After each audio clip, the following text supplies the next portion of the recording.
Yo, welcome back to the Scale Drift Project.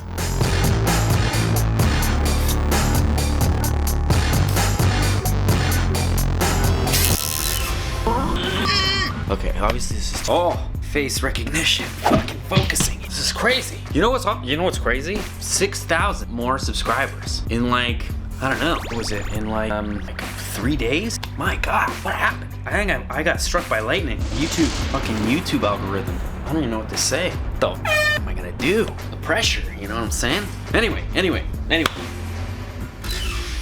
Welcome guys.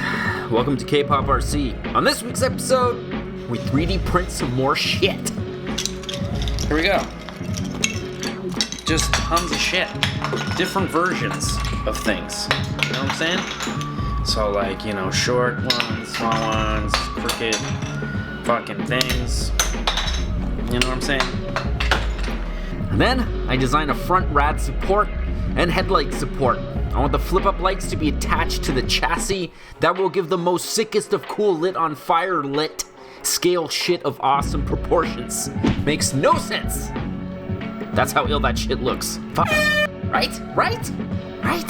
6,000 guys. 6,000 bros. Can't even wrap my head around it. God damn it. Maybe there's some ladies in there. Anyway, let's get to it. So this episode has tons of reprints. I must have reprinted 10 before I got it just right. What was particularly challenging was trying to simplify the complex curve of these flip-up lights. I want the headlights to register the body and possibly even keep it in place somehow. Don't know how to. I'll figure it out. No body posts on this RC. Hashtag that's not scale.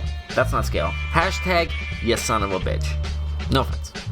Speaking of son of a bitches, as most of you know, I'm giving away a set of 3D printed 1/10 scale Recaro seats every episode of the Scale Drift Project. So, this week's seats go to Gonos.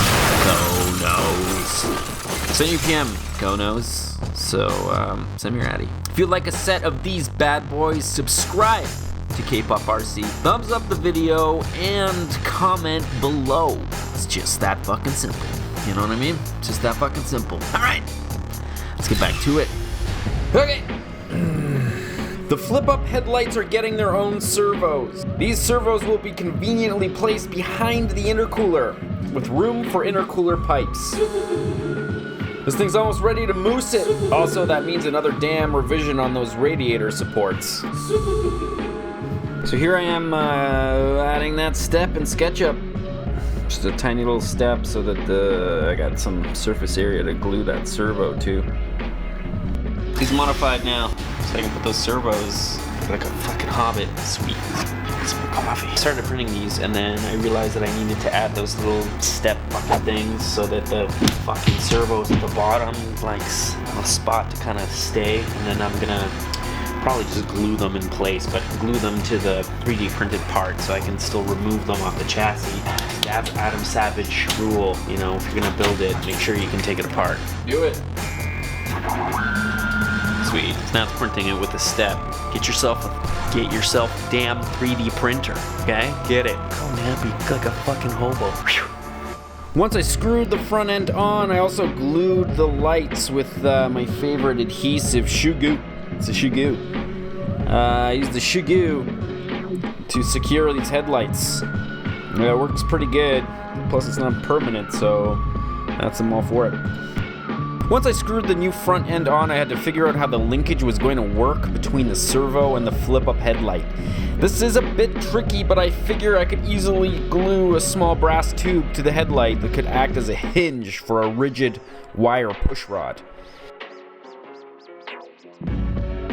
There seems to be a little slop because I drilled the hole in the servo arm a little too large. That's something I can refine later. I think it'll work pretty well though.